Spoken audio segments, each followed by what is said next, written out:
Assalamualaikum dan salam sejahtera. Okey, bertemu lagi di channel Layan. Okey, kali ni saya nak kongsikan dengan tuan-tuan pokok jambu batu.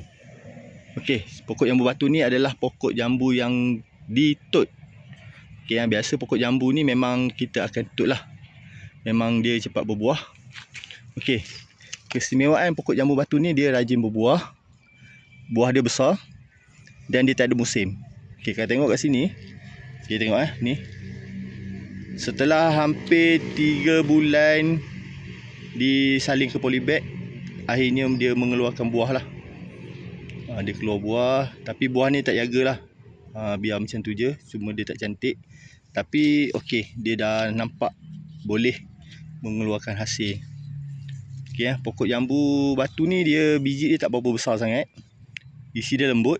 Buah dia besar Saiz kalau betul-betul jaga cukup baja dia dalam satu biji ni sekilo.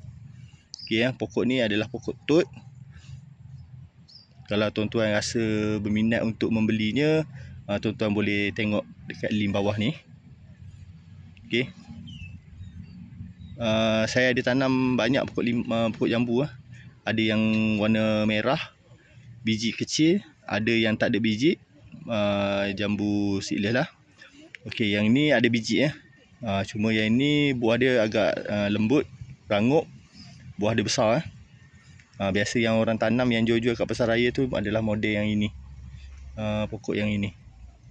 Okey, tengok. Dia rendah pun dah berbuah ni. Memang cantik. Memang sesuai lah kalau kita nak tanam dekat dalam pasu.